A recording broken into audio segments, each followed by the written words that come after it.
ముఖ్యమంత్రి గారికి సుందరమైన ప్రదేశం మన సారూరు పట్టణం. మారుమూలకి వెళ్ళే కొద్ది చక్కటి కొండలు, ఎన్ని ఉద్యోగాలు రావచ్చు, ఎన్ని ఉద్యోగాలు కల్పించవచ్చు. ఇక్కడ పర్యావరణాన్ని, ఇక్కడ మైనింగ్కి కొంత డిస్కరేజ్ చేసి మన పర్యావరణాన్ని పరిరక్షించి టూరిజంని అభివృద్ధి చేస్తే చాలా చక్కటి ఉపాధి అవకాశాలు వస్తాయి. మన ఇల్లు దాటి, మన తల్లిదండ్రులను దాటి వెళ్ళక్కర్లేదు.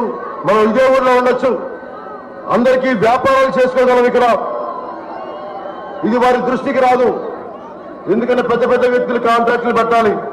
కానీ జనసేన మటుకు సామాన్య ప్రజల హితం కోరుకునే జనసేన పార్టీ.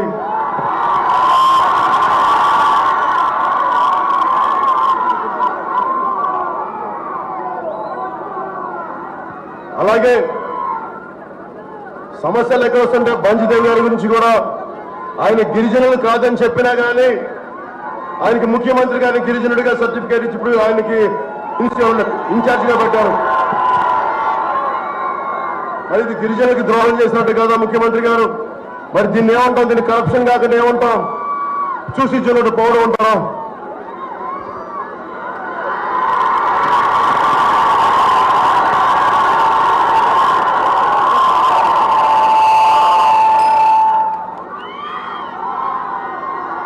మల్లెపూలు ఇట్టించే పడుతున్నాం. అమ్మా బాగున్నావా?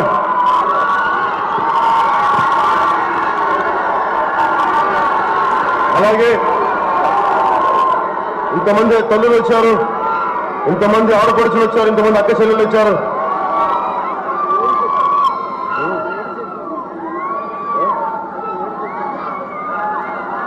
ఇంతమంది ఆడపడుచులు వచ్చారు.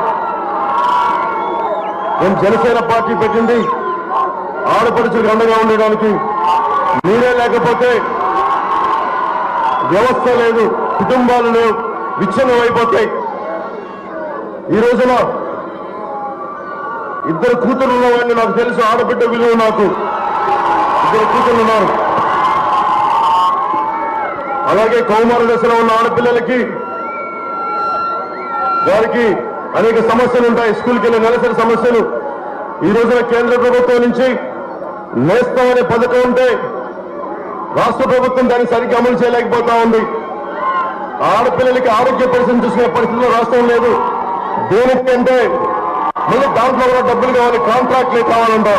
అందువల్ల నేస్తం అనే పథకాన్ని కూడా ఈ రోజున ప్రజలు ఆడపిల్లల దగ్గరికి తీసుకెళ్ళలేకపోతా ఉంది. మీరు ఒప్పుకుంటారా అమ్మాయి మాట? ఆ బాధ నేను అర్థమవుతుందని చెప్పింది.